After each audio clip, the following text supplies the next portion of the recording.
Alors bonjour tout le monde, donc je vais donc continuer ma série entre guillemets concernant Monsieur l'abbé Guy Pagès. Donc ceux qui ne savent pas, qui ne sont pas au courant, qu'ils aillent voir ma précédente l'une de mes précédentes vidéos là, où j'explique les choses. Donc ça c'est la suite, donc c'est la deuxième vidéo. Donc c'est un point très important que je veux souligner, puisque j'ai repris comme ça cet abbé là de longue plusieurs fois sur Twitter, notamment sur son site internet aussi, sur ses vidéos là, commentaires, mais puisqu'il supprime les commentaires continuellement, vous voyez, quand ça le dérange, eh bien il supprime quoi en fait. Ça c'est pas chrétien, je le répète une nouvelle fois, mais Dieu il voit tout ça quoi. Et je sais pas, et de ces religieux là j'en ai croisé dans ma vie, hein. Je peux faire une petite digression là. C'est que c'est pas le seul, c'est des gens comme ça, des prêtres qui je parle de la catégorie des prêtres, donc qui mènent une vie certainement droite, comme lui, comme ce prêtre-là, qui mène une vie droite, il respecte les commandements de Dieu, donc je suis pas du tout en train de l'accuser, le calomnier, qu'il aurait une vie dévergondée à côté, pas du tout, c'est pas du tout ça. C'est plutôt, ce que je vise là, c'est plutôt une certaine catégorie de prêtres justement, qui ont de l'orgueil spirituel, vous voyez, de l'orgueil spirituel. Donc ça, je peux vous comme référence vous donner Saint Jean de la Croix par exemple, qui vous explique bien les choses dans ses ouvrages, cet orgueil spirituel. Mais il n'y a pas que lui, hein. Il y a des grands saints qui en parlent bien, le Père Lallemand notamment aussi. Et il développe bien cette partie. Il y a également, ça me vient à l'esprit, Sainte Thérèse d'Avila qui en parle concernant la seconde conversion. Donc ça c'est plutôt réservé aux connaisseurs. Il y a également, je ne sais plus quel mystique, si c'est Sainte Catherine de Gênes, il me semble, mais je ne suis pas sûr, qui parle du purgatoire des fiers, vous voyez, le purgatoire des fiers. Donc, ce que je vais viser là, j'en ai croisé dans ma vie des religieux qui sont respectueux des commandements, et on pourrait mettre la fraternité là. Saint Pie X, dedans pour une certaine partie, parce qu'il y a de l'orgueil, cet orgueil spirituel là, qui est pire encore, qui peut être pire, puisque ça rejoint l'orgueil de Lucifer, qui peut être vraiment très qui peut être cause de la perte d'âme, hein, parce qu'il y a sûrement beaucoup, malheureusement, certaines âmes qui sont en enfer, probablement dû à cet orgueil spirituel. C'est-à-dire que j'ai une vie qui est droite, respectueuse des commandements de Dieu, de l'Église, mais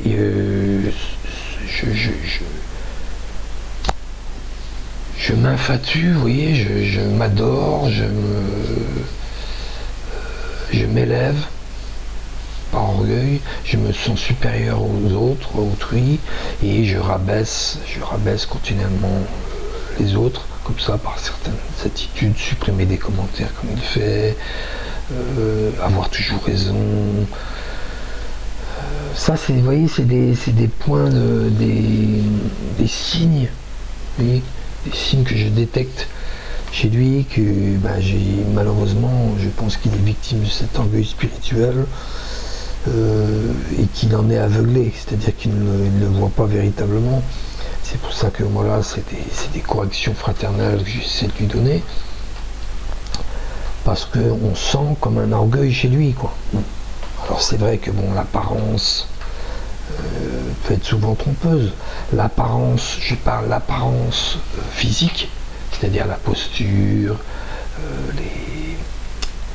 les expressions, le parler, tout ça, ça peut être trompeur, parce qu'on peut se tromper, hein, on peut se tromper. Il y a des personnes qui semblent orgueilleuses et qui ne le sont pas du tout, qui sont humbles intérieurement, mais leur extérieur fait que bien il apparaît cela à l'observateur d'en face. Ça, c'est malheureusement possible. Et inversement, vous pouvez avoir des personnes qui semblent humbles comme ça extérieurement, dans leurs gestes, leur posture, etc., mais qui intérieurement s'aiment exagérément, désordonnément. Et donc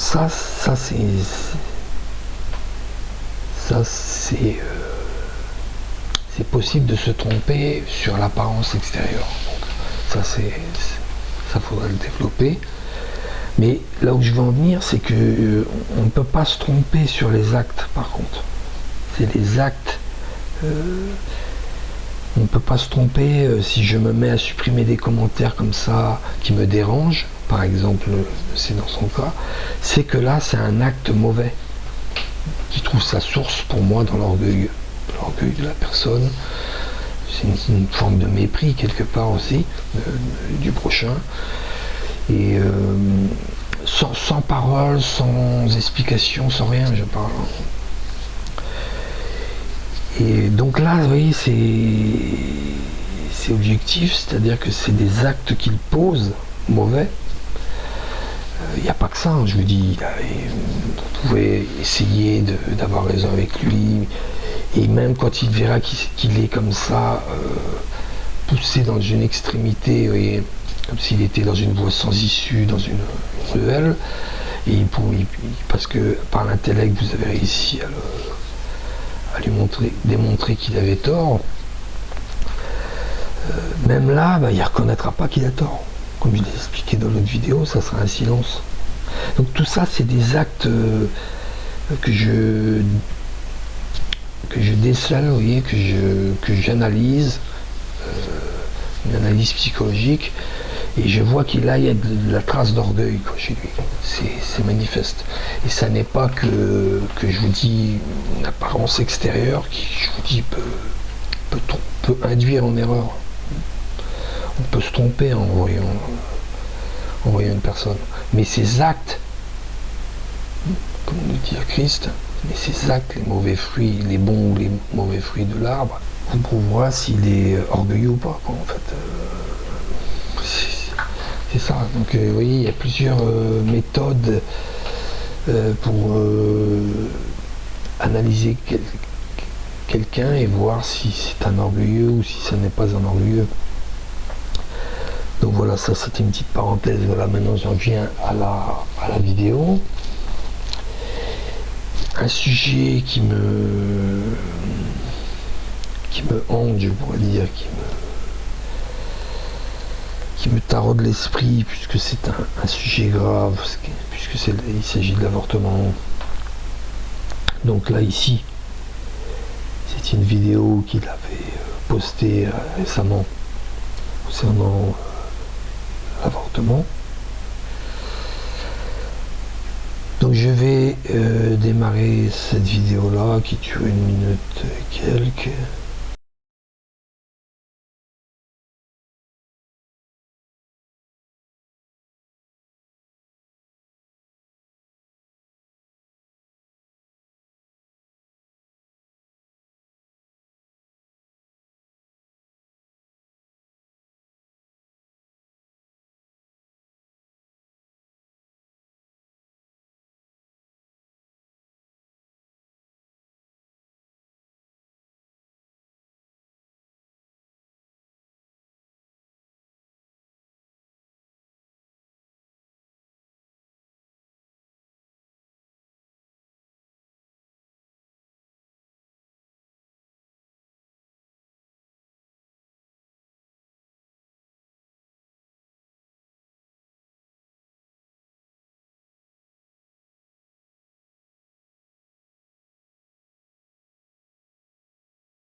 ça ne sert à rien ces vidéos. Mais ça ne sert à rien. Ce qui peut servir, c'est de la remettre à sa place. Lui dire franchement les choses. Tu es une meurtrière si tu commets ces choses-là. Donc tu vas les stopper et sinon l'enfer est éternel. Et donc il a supprimé celui-là par contre. Par contre, vous voyez, comme là ici, il y a un internaute qui est témoin. C'est affreux. Comme il y a un internaute là ici comme il y a un internaute qui est venu, qui est témoin, eh bien il a laissé les petits, vous voyez, les 3 petits commentaires là. Mais je vais vous prouver parce que malheureusement pour lui, sachant qu'il est coutumier du fait, j'ai fait une copie d'écran d'un de mes commentaires qu'il a aussi supprimé auparavant. Donc je vais vous le montrer. Ici, c'était il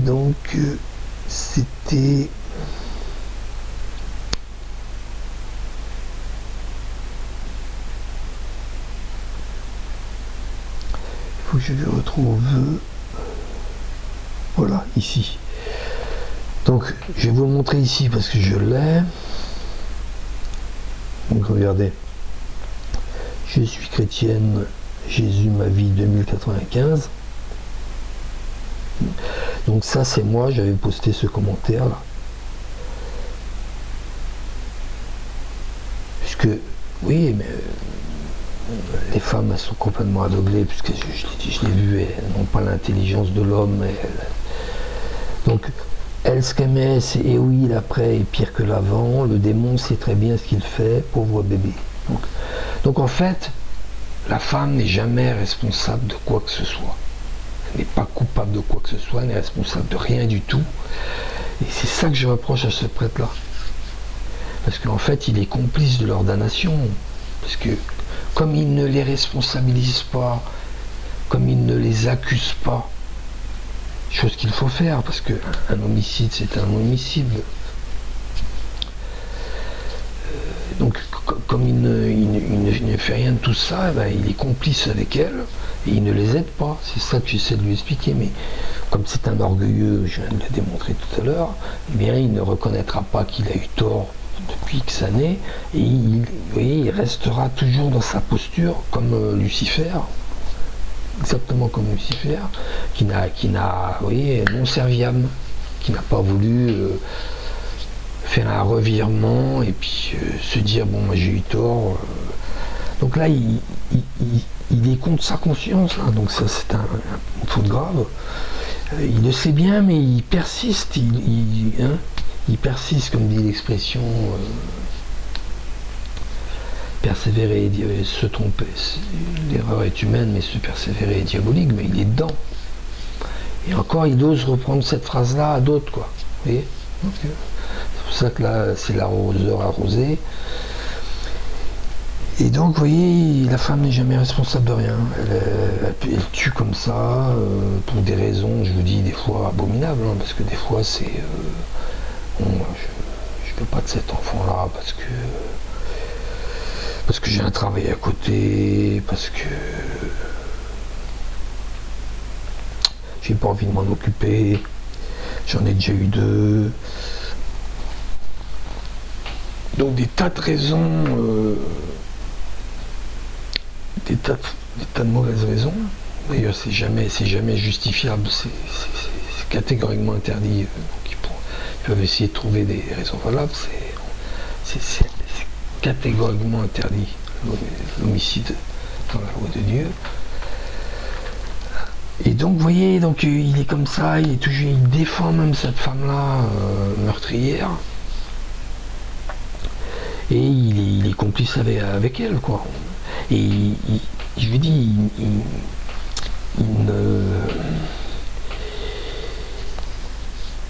il n'admet pas d'avoir eu tort. Bon, bah tant pis qu'il reste dans son...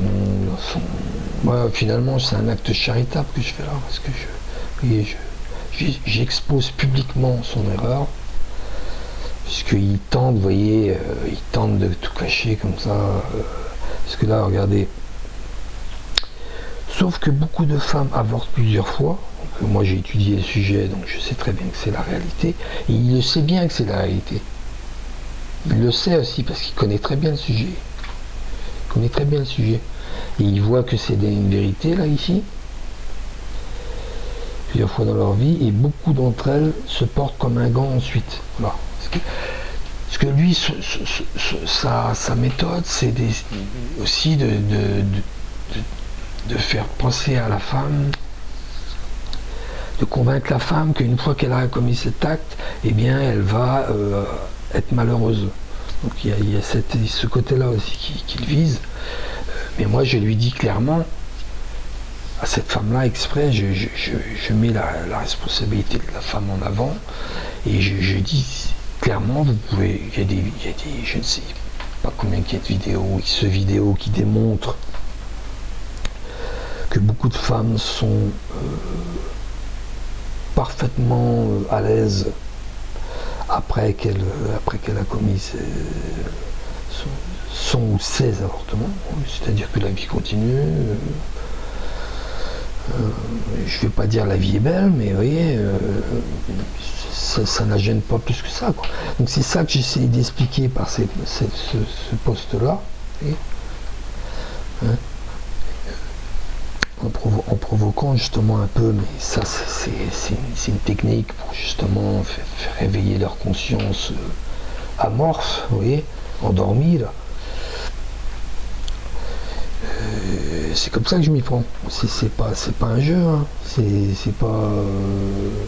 Je m'amuse, moi ça me plaît pas moi de faire des trucs comme ça. Mais il faut bien réveiller les gens quand ils sont dans l'erreur et qui se trompent. C'est ce que moi j'essaie de faire. Et donc, vous voyez, ici, donc, je suis chrétien, Jésus ma vie 2095. Nous allons aller voir sur la vidéo. Je suis chrétienne. Donc on va aller la chercher. Je l'ai vu tout à l'heure là. Là voilà. Alors vous pourriez, il y a une réponse. Alors moi à un moment, quand j'ai été vérifié, j'ai cru que c'était la mienne. J'ai cru que c'était la mienne, mais regardez, hop, bah non. Non, mon commentaire a disparu. Vous voyez, c'est une preuve catégorique. Hein. Et donc, voilà, l'enfant à naître est l'être le plus fragile et digne de protection qui soit. Et puis, il a mis un petit cœur. Et c'est ça, quoi. C'est à fleur de peau. C'est pas un bon prêtre, hein. C'est pas un bon prêtre pour moi sur ce sujet-là. Alors peut-être qu'il l'est sur d'autres domaines, dans d'autres domaines, mais sur ce domaine-là de l'avortement, c'est un 0 pointé que je lui mets moi, 0 pointé. Et il rendra des comptes de ça, parce qu'on ne supprime pas comme ça les commentaires. Donc il a cherché, vous voyez, ma réaction, il a mérité, il a cherché, il a mérité, il a provoqué. Ouais. Et je vous dis, il a laissé celui d'en haut, c'est uniquement parce qu'il y a un témoin, quoi. Il y a juste ce témoin-là, parce que sinon il aurait supprimé aussi. Hein. Donc c'est malsain, et je vous dis, j'ai pas fini sur l'orgueil spirituel, j'y reviens, parce que en fait c'est ça. Hein, toute son attitude là, elle gravite sur cet orgueil, et s'il n'avait pas d'orgueil, vous voyez la sainteté des vrais saints. Les vrais saints, ils recherchaient l'humiliation permanente. Ils aimaient être humiliés. Lui, il est à des années-lumière de ça. Quand un internaute le tutoie, voilà qui sort de ses gonds. Nous sommes civilisés. Êtes-vous civilisés, vous voyez, alors qu'ils devraient, comme les saints, les vrais saints, ils devraient être contents d'avoir été humiliés. Vous voyez, c'est pas cohérent tout ça. Sur son compte Twitter, il vous met, je me rappelle d'un texte qu'il avait mis, donne-moi Seigneur, oh donne-moi Seigneur de me faire humilier, je sais plus, hein, c'est plus les termes exacts, d'accepter l'humiliation comme toi tu as souffert avec la couronne d'épines. Donne-moi aussi cette abnégation et je sais plus les termes, mais bon, vous comprenez l'esprit Et puis, quand il a un petit tutoiement sur Internet, le voilà qu'il...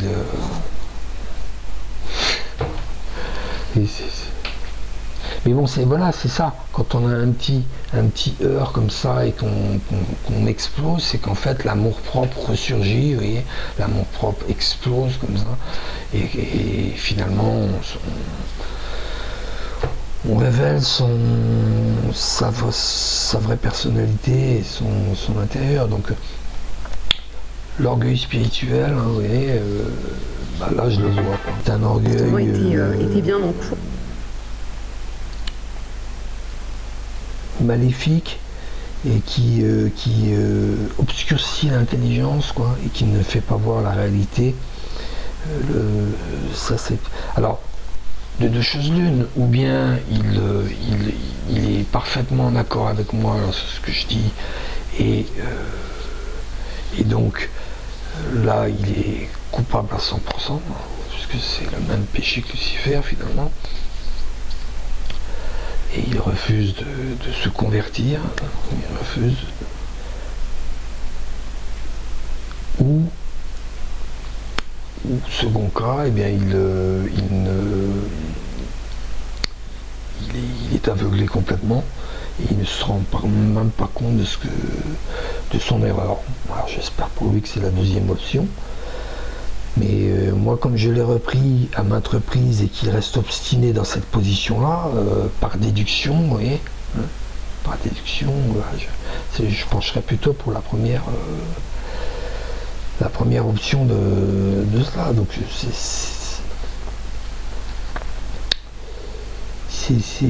donc j'en termine encore avec cet orgueil spirituel.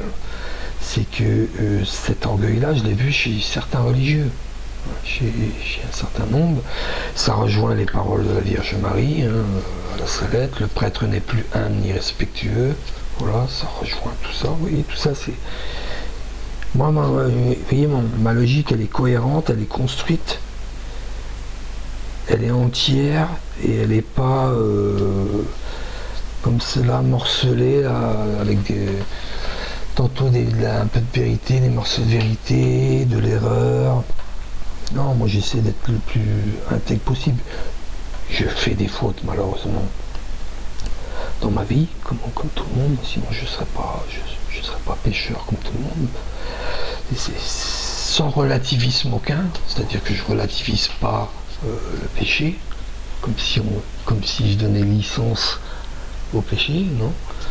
Vous voyez, tout est cohérent, quoi, mais moi j'essaie d'avoir une attitude qui est même si je vous dis je commets des fautes aussi, j'essaie quand même sur des questions comme ça, notamment d'être le plus juste possible et le plus droit possible, mais c'est pas son cas. Hein. Alors ce prêtre-là nous dit après, nous fait une vidéo, soyez parfait comme votre Père est parfait. Il y a une vidéo à chercher dans ces vidéos qu'il a fait là en Pologne. Là, soyez parfait comme votre Père. Il se croit parfait. Avec ce que je viens de vous montrer, là, il se croit parfait. Mais ça me répugne, vous voyez, ça me répugne parce que, vous voyez, ces pauvres âmes, là, ben, on leur dit pas la vérité. Ces femmes-là, là, elles sont des femmes pleurnicheuses, mais pleurnicheuses sur quoi? Sur l'enfant mort. Mais il n'est pas mort tout seul. C'est le fruit d'une décision, c'est le fruit d'un choix, c'est le fruit d'un lent processus. Vous voyez, hein, lent processus. Il faut la décision, il faut faire le cheminement, c'est-à-dire aller à l'hôpital, se renseigner, prendre rendez-vous. Il a sûrement des analyses et des choses comme ça. C'est un lent processus, donc pendant ce processus-là, il y a le temps encore de réfléchir, de méditer. Ils ont également, et donc c'est un libre choix. Ils ont également des tas de... Ces femmes avorteuses, ils voient également beaucoup de gens qui sont contre l'avortement et qui ont beaucoup d'arguments comme je le fais moi. Rien n'y fait, quoi. Elles demeurent comme ça, obstinées dans ce choix-là. Combien de femmes avorteuses ont vu des vidéos là, avant? Un certain nombre. On a vu des vidéos avec, comme il a fait là, c'est celle-ci, et d'autres où on voit des embryons déchiquetés, même jusqu'à même des petits corps. Hein. Et au bout de X semaines, on voit très bien la formation des corps. Il y en a qui ont vu ça, mais ça n'est... preuve en est, je peux même ça me vient à l'esprit, preuve en est, j'ai repris Sandrine Rousseau, là, vous savez, la féministe par excellence, parce qu'en fait, l'idéologie derrière qui a poussé à l'avortement, c'est le féminisme. C'est grâce au féminisme qu'on en est venu à cet avortement-là. C'est pour ça que j'attaque très sévèrement le féminisme, obstinément. Et donc même cette femme, Sandrine Rousseau, féministe, je l'ai repris plusieurs fois sur son compte Twitter, exprès, je l'ai repris par charité également, pour essayer de la convertir. Je l'ai fait, ça. Je pourrais faire des copies d'écran. Je pense que vous me croyez, je ne mens pas. Et donc,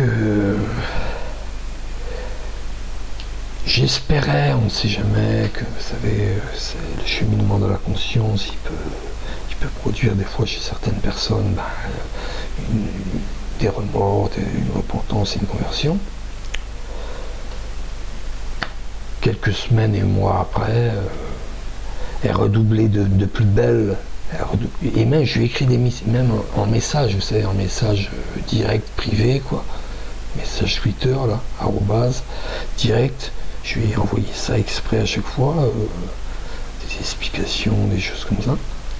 Qu'est-ce que je vois plusieurs mois plus tard? Ça redoublait de plus belle. Justement, ça c'était avant la constitutionnalisation de l'IVG. C'était avant. Eh bien, elle était en train de fêter cette entrée dans la Constitution du droit à l'IVG après. Donc vous voyez, ça a été peine perdue complètement, tous les posts que j'ai faits pour essayer de la convaincre. Et je sais plus ce que je lui ai montré, mais il y avait ils envoient, ce sont des femmes de mauvaise foi. De mauvaise foi comme il l'est lui, quoi. Donc voilà, donc j'ai vidé mon sac, hein, on peut dire, et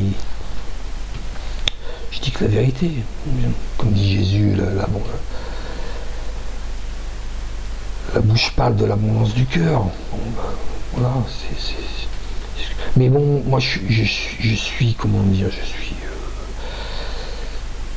suis charitable, vous voyez, j'essaie de corriger fraternellement, j'essaie d'être bon envers le prochain, mais je suis assez sévère, c'est-à-dire que à partir d'un moment, moi, quand j'essaie d'aider une personne, ça m'est arrivé dans la vie, même avec mes proches, c'est-à-dire que j'essaie d'aider une personne dans la vie X fois, un nombre incalculable de fois, pardonner incalculable de fois, etc. Mais il arrive un moment où, quand je vois que c'est irrémédiable, c'est terminé, quoi. Je tourne le dos et je ne reviens plus en arrière, comme dit Jésus. Hein. Pas venir en arrière. Donc, après, c'est terminé pour moi. Et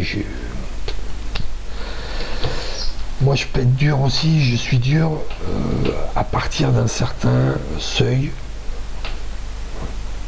le domaine où la raison est dépassée, le raisonnable est dépassé. Et puis voilà, et j'ai remarqué que c'était ça chez lui aussi. Mais lui, j'ai l'impression que c'est pas très ordonné là. J'ai l'impression qu'il est très sévère et dur vers le petit délinquant, vous savez, le petit délinquant voleur de pommes. Alors que lui, ça a été un grand pécheur, comme il l'a dit dans une vidéo. Là. Allez chercher, j'ai été sauvé par le nom de Jésus. Allez chercher ces vidéos là, où il dit qu'il a été un grand pécheur pendant X années dans l'adolescence, etc. Après avoir lu un peu Marx et Freud, et pour paraître intelligent comme tout le monde, je disais que Dieu n'existait pas.